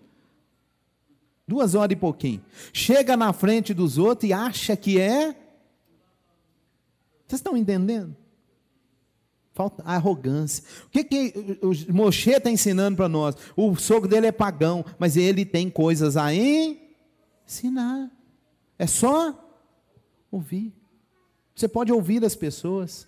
As pessoas podem nos ensinar, independente de qual posição a gente esteja. Amém? Nós somos seres humanos, cheios de falhas. E a arrogância, às vezes, nos faz não ouvir. Marido não ouve a esposa, arrogância. Esposa, às vezes, não ouve o marido, arrogância. Não ouve filhos. Às vezes, filho ensina para a gente. Ah, mas meu filho, por que não? Porque a gente está errando com o filho. E aí o filho chega e corrige a gente. Não, mas não vou aceitar meu filho falar comigo. Se você está errado, por que você não aceita? Arrogância. Caminhamos. Torá é o deserto no Sinai. O Sinê. O que é o Sinê? Sarça. Na qual Elohim revelou-se a Moshe, localiza-se nesse deserto. E deu nome a ambos. Sinê, que é a sarça, Sinai. No Sinê foi acrescentado o Yud. Yud lembra o que, queridos? O que é o Yud? Em hebraico, Yud, ele tem um valor numérico de 10, tá? 10 lembra o quê? As 10 palavras, ou chamado, conhecido 10 mandamentos, que não são 10, né? As 10 palavras. E é exatamente no Sinai que foi dado as 10 palavras, que é Sinê mais Yud, né? É a sarça mais o Yud, formou Sinai. Entendido? Né? Então o Yud vai lembrar isso aí para nós. Tá joia? Agora a pergunta de novo. Moshe, quando tem a experiência da sarça, onde que ele estava? Como é que era chamado o lugar? Região de Midian. Tá certo? Olha para você ver. Agora nós estamos falando de língua. Sarça, Sinê. Acrescenta o Yud nela, vira Sinai. É onde Moshe recebe a Torá, né, e as palavras. Amém? Além disso, o nome Sinai dá a entender que desde a outorga da Torá, as nações nutrem ódio. Olha, isso aqui é muito sério. Siná, ódio, em hebraico, contra os judeus que foram diferenciados como povo eleito de Elohim, como resultado daquele imponente evento. Siná, ódio. Olha bem, siná, sinê, sinai. São palavras que estão relacionadas. E agora eu vou te falar uma coisa. É muito sério isso. A Torá, ela é recebida no Sinai. Mas ela nutre nas pessoas ódio. É uma coisa terrível isso. E eu vou falar uma coisa triste. Nutre ódio em pessoas que se dizem cristãos. Não dá para entender. Isso aí é só o eterno. Isso aí é um mistério. A pessoa se diz servo do eterno. Quando você vira para ele e fala que você está obedecendo a palavra do eterno, ele fica com ódio de você. Ele fica com raiva de você. Que trem doido é esse? Você está dentro de um grupo de pessoas. Se você chega no meio desse grupo, e esse grupo diz que é povo do eterno, povo, né? É igreja do eterno, tá, beleza. Se você chega e fala para qualquer um deles assim, não, a partir de agora, eu não como mais carne de porco, porque está escrito na Bíblia, o eterno falou. Eles ficam com raiva de você, fica com ódio. Você faz parte de uma família, você está dentro de uma família, essa família é toda de crente, de evangelho, de cristãos. Aí você chega no meio deles e fala, a partir de agora, ó, eu não participo mais do churrasco, porque o churrasco tem porco. Eu descobri na Bíblia que o Eterno fala para a gente não comer porco. Eles ficam com raiva. Eu descobri que tem umas datas pagãs que a gente celebra, e a partir de agora não vou celebrar mais, porque eu quero servir o Eterno. A família se dizendo serva do Eterno, se dizendo, fica com raiva. Olha lá a raiz da coisa. Tem um amigo meu que disse assim, Damasceno, Jesus rasgou o véu, você está costurando o véu de novo. Não, irmão, associa uns trem mais absurdo. Jesus rasgou o véu e entrou para dentro tudo que era imundo. A cabeça das pessoas. Mas você observou aquilo ali? Uma coisa relacionada com outra. A partir do momento que você recebe a Torá, você também recebe ódio. As pessoas passam a te odiar. As pessoas passam a olhar para você diferente. A pessoa passa a olhar você de uma forma terrível. Parece que você desviou. Você está caminhando para perto do eterno, mas parece que você desviou. Não é? Vamos caminhar. Eu pus um mapinha aí, querido, ó. Tá? Monte Horebe, deserto de Sinai, tá? Agora preste atenção aqui embaixo. Jebel el-Laus. O que significa isso? Tá? Jebel el-Laus, isso é árabe. Tá? Porque o lugar é um lugar árabe.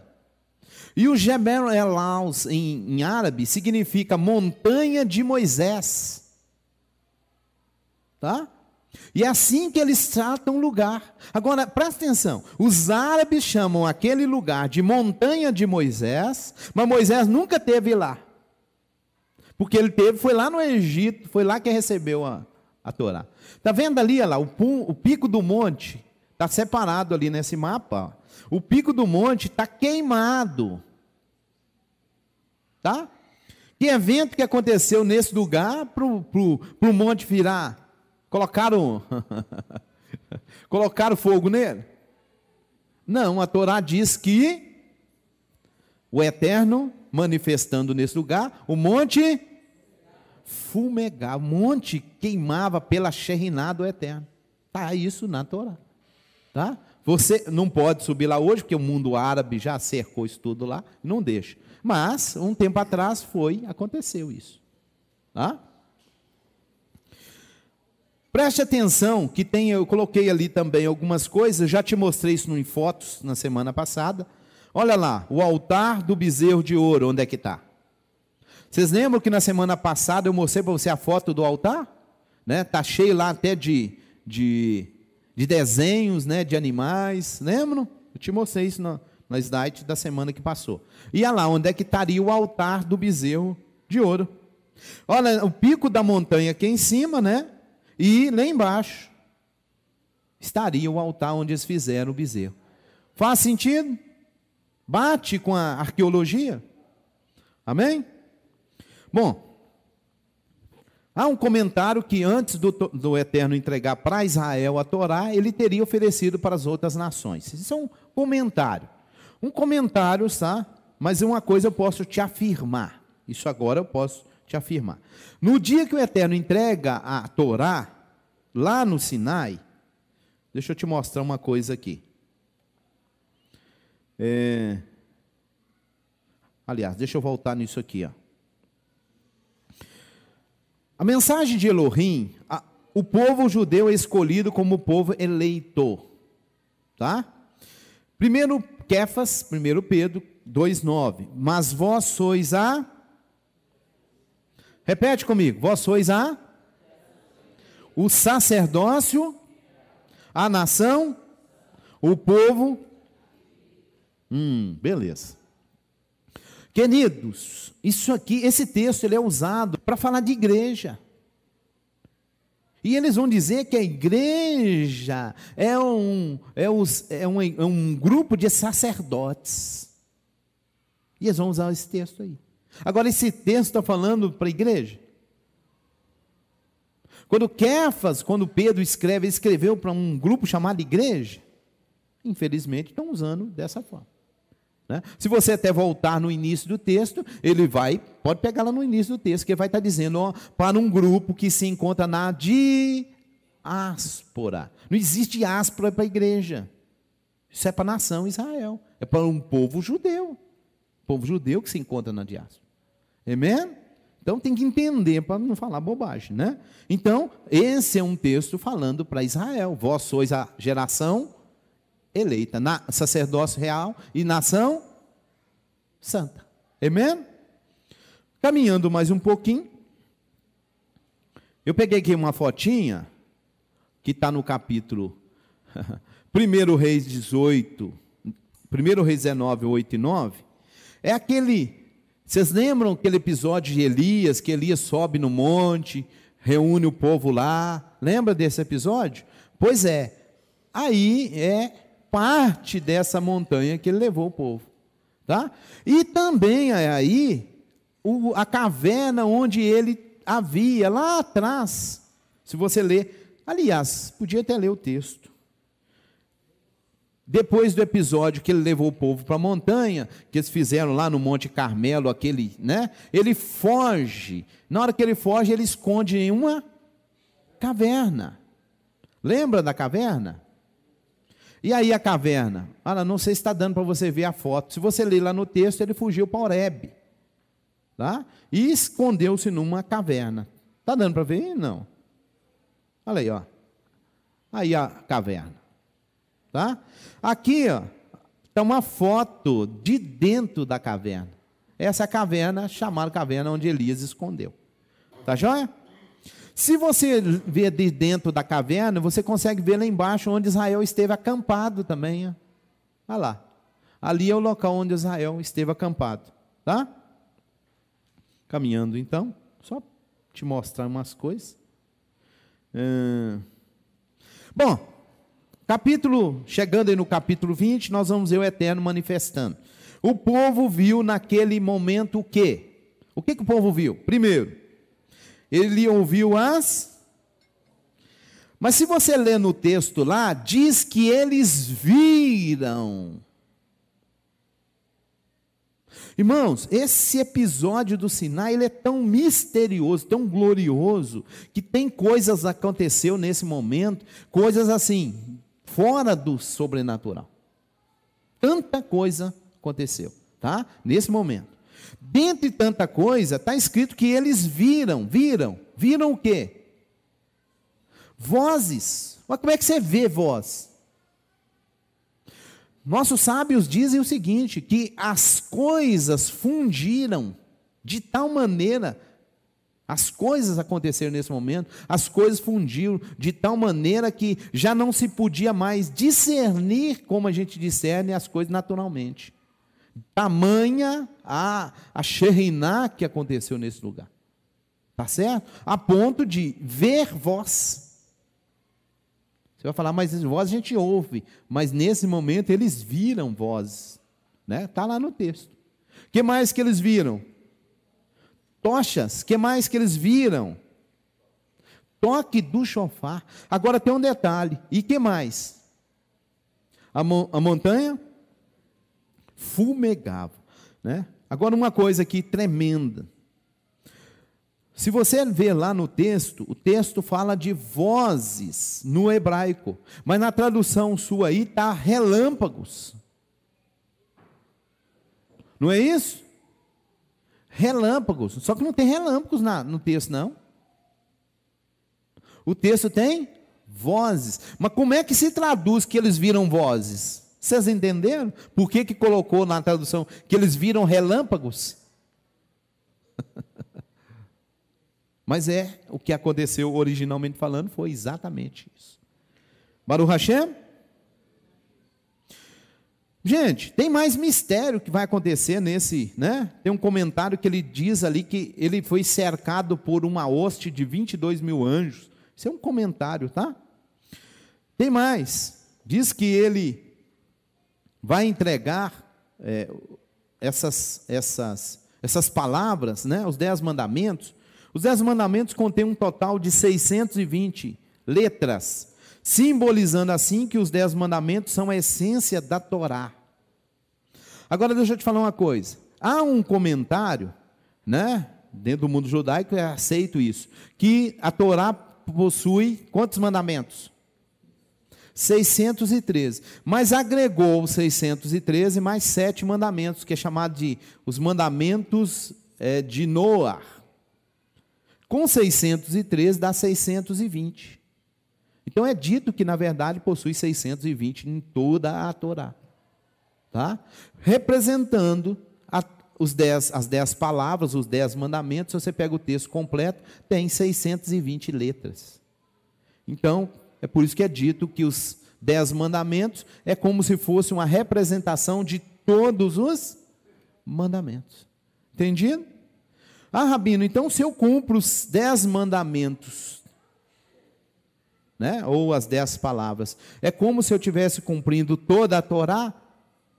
De certa forma, sim. Se você conseguiu, você vai cumprir toda a Torá. Porque toda a Torá estaria aqui dentro. Amém? Amém? Agora uma pergunta. Meu tempo acabou. Quando o Eterno vai entregar, o Eterno vai fazer alguns milagres, tá?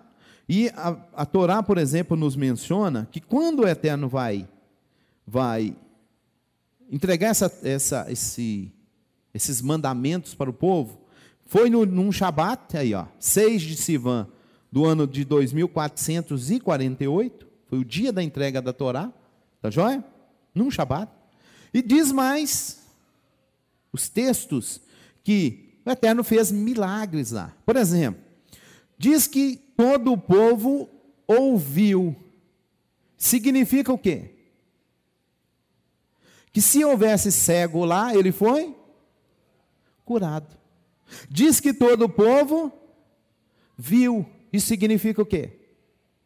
Que se houvesse cego, passou a enxergar. Diz que todos estavam de pé. Significa o quê? Os aleijados foram curados. Entendeu? Por isso que eu disse para você que esse dia, ele foi um dia assim, de uma coisa sobrenatural, tremenda. O Eterno fez um reboliço, vamos dizer assim. E aí ele entrega as 10 palavras, que são conhecidos os 10 mandamentos. Rapidinho, meu tempo já acabou, me dá só um minutinho para mim concluir com você. Primeiro deles, são 10 palavras, olha lá, está no verso, bate uma fotinha aí, você que está com a porque aí você tem onde estão as 10 palavras dentro do texto, que é Shemot capítulo 20, ou Êxodo capítulo 20, tá certo? Amém? Primeiro mandamento. Primeiro mandamento. Ele diz, Anohi Yud Rei Vav Rei. Segundo, Lo Yireh. Terceiro, Lo Taase. Quarto, Zaroet. Quinto, Kaved Et. Sexto, Lo Tiretzah. Sétimo, Lo Tinear. Oitavo, Lo Tigenov. Nono, Lo Tane. Décimo, Lo Tahmod. Anohi Yud Rei Vav Rei. Primeiro mandamento, ele diz, eu sou o Eterno. Tá? Se você observar ali, o verbo ser não existe, ele é oculto. Né? Ali literalmente está escrito, eu, o Eterno. Mas na língua hebraica a gente põe o verbo ser. Tá? Então tá, eu sou. Irmãos, aqui o Eterno está dizendo, eu sou o Eterno. Lá no capítulo 3, verso 14, ele não diz eu sou. Eu já expliquei isso aqui naquela paraxá. Lá ele diz eu serei. Aqui ele diz eu sou. Tá? E uma coisa interessante, que a palavra Anohi, ela vem ela existe até na língua egípcia da época, tá? Como eu. Então ele falando Anohi para o povo entendia, mesmo em hebraico ou em egípcio. Tá? Um outro comentário, lá quando ele está falando, tá? Quando ele está falando, lembra lá das vozes, ou foi visto vozes. Diz os nossos sábios que essas vozes significa que ele estava falando em 70 idiomas que existia na época. Ou seja, todo o mundo ouviu o Eterno falando estas palavras. Baruch Hashem. E o Eterno usa ali eu e não nós. Tá? Eu são quantos? Um. Então não existe aí história de 3, de 2, não existe isso na Bíblia. Tá? Isso é paganismo que depois infiltrou no meio e querem usar a Bíblia para falar. Tá? Olha lá, é Anohi, eu. Amém?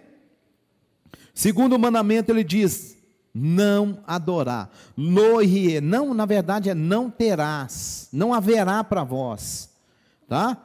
Não haverá para vós, não terás ídolos. Ele já diz, é eu. Na sequência ele diz, vocês não vão ter outros. Irmão, qualquer ser que você quiser adorar, que não seja o Eterno, é ídolo. Amém? Amém? Por isso que a gente diz, é só eu, é o Eterno. Tá? Não poderá servir a ninguém, exceto a mim, diz o Eterno. E servir fala em cultuar, em prestar culto. Tá? Por isso que a gente não presta culto a ninguém, a não ser o Eterno. A gente não adora ninguém, a não ser o Eterno. Essa conversa, tome cuidado. Né? Principalmente, né? Essa turminha que gosta de futebol, né? Ah, porque o meu ídolo, ó irmão, tchau para você. Você pode arrumar outro lugar para você ficar. Aqui dentro não dá não. Aqui o ídolo não existe. É só o Eterno. Amém? Você que é mãe, você que é pai, cuidado. Pra você não fazer ídolo em cima de filho. Porque tem pai que tem mãe, né? Tem pai. E o filho para é uma idolatria com os filhos. Cuidado. Certo dia eu falei isso para uma irmã, ela não gostou muito não. Pouco tempo depois ela perdeu o filho. Mas eu falei com ela, você está fazendo do seu filho uma idolatria. Cuidado. Cuidado. Só podemos ter, ou podemos adorar, um ser. Amém?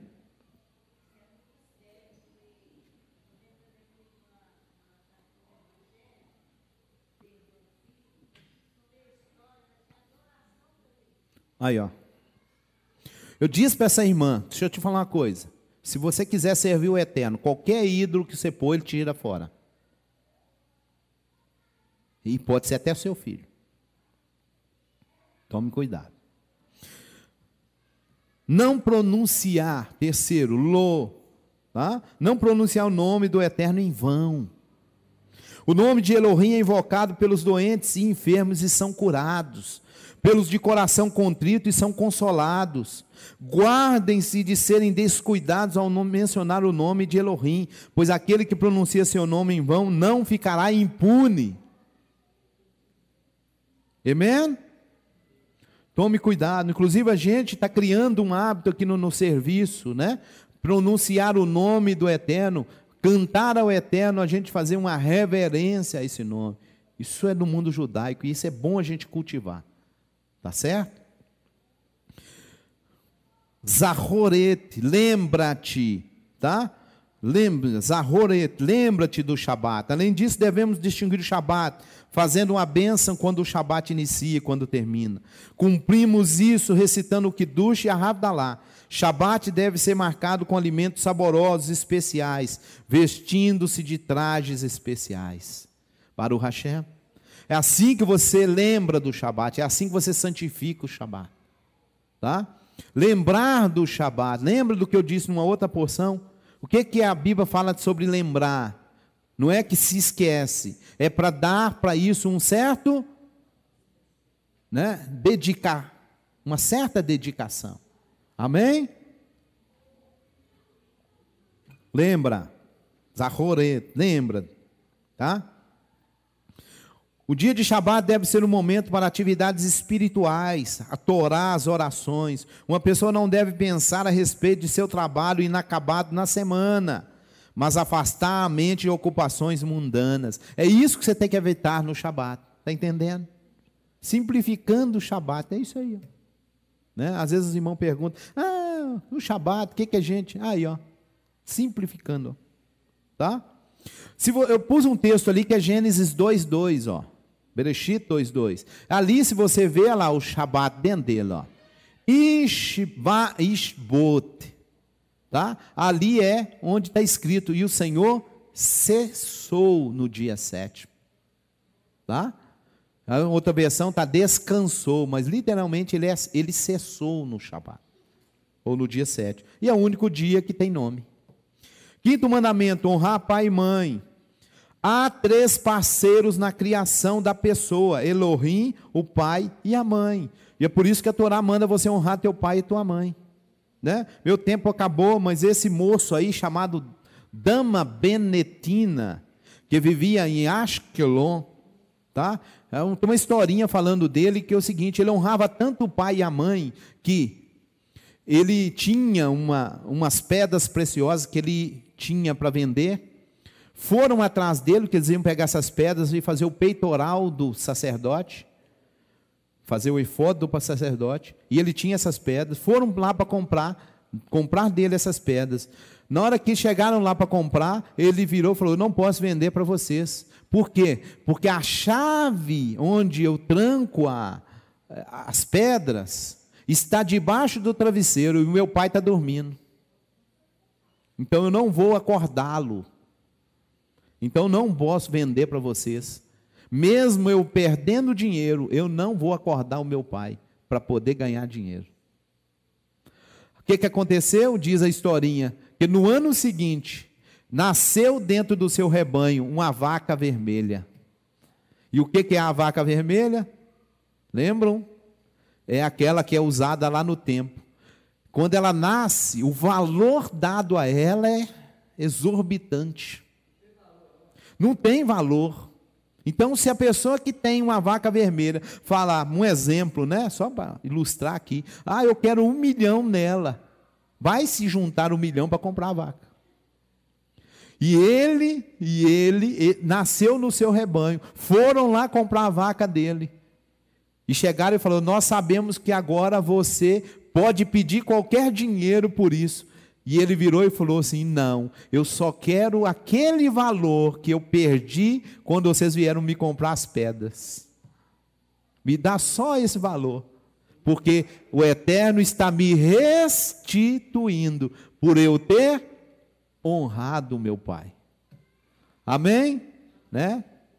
Honrar pai e mãe. Baruch, deixa eu te contar uma coisa aqui. o mandamento de honrar pai e mãe, ele é tão sério, que o Eterno trata ele de tal maneira, tá? Para o Eterno a gente faz coisas, mas a gente faz coisa para o Eterno que às vezes está dentro das nossas possibilidades. Para honrar pai e mãe, eu preciso ir além das minhas possibilidades. Para o Eterno eu faço até onde eu posso, dentro das minhas possibilidades, e o Eterno vai receber. Mas para o meu pai e para a minha mãe, para honrá-los, eu preciso ir além disso. Baruch Hashem. Sexto mandamento, não matar. Aquele que derrama sangue mutila a Shekhinah. Né? A punição celestial para um assassino é que será assassinado também. Terrível, né? Sétimo mandamento, não cometer adultério. Moshe disse aos judeus, em nome de Elohim, não sejam adúlteros, nem sejam amigos ou sócios de adúlteros. Irmão, você que mexe com negócio, você que tem empresa, tome cuidado para você não fazer sociedade com adúlteros. Ah, eu não sou adúltero, mas você tem sociedade com adúltero. É como se você fosse adúltero também. Tá? Oitavo mandamento, não raptar. Na sua Bíblia acho que está não roubar, né? O texto não está falando de roubar, o texto está falando de raptar, é roubar pessoas, tá? É sequestrar pessoas, tá bom? Quem rapta uma pessoa e o vende ou utiliza-o como escravo está sujeito a pena capital pelo tribunal. Ok? Nono mandamento, não levantar falso testemunho. Eu criei tudo em meu mundo, só a falsidade eu não criei. Portanto, todo aquele que dá falso testemunho contra o seu próximo está negando a criação do mundo. Terrível? Não dirás falso, não levantar falso testemunho. Tá? E 10, não. Como é que está aí na tua Bíblia? Não cobiçar, né? Não tentar trazer à posse de alguém o que pertence a outrem. A Torá quer que cada pessoa sinta-se feliz com o que tem. Baruch Hashem. Então esse aí é o resumo das 10 palavras. Né? Como eu disse aqui no início, se você encaixa nessas 10 palavras, você cumpre toda a Torá. Amém? E Yeshua até falou isso, né, num outro episódio. Amém, queridos? Vamos então estar. A secretária vai dar uns avisos aqui e depois a gente vai estar orando. Estude com o Rabino Moshe Keller. Seja um aluno do Talmidim Centro de Estudos. Cursos de Teologia Judaica Messiânica de alto nível e preço acessível. 100% online. Estude onde quiser. Crie você mesmo a sua rotina de estudos. Você ficará impactado com as riquezas de cada conteúdo. Estudos como você nunca viu. Seja um bacharel em Teologia Judaica Messiânica por apenas R$ 49,90 mensais. Faça agora mesmo sua matrícula. Acesse nosso site e garanta a sua vaga. talmidimcentrodeestudos.com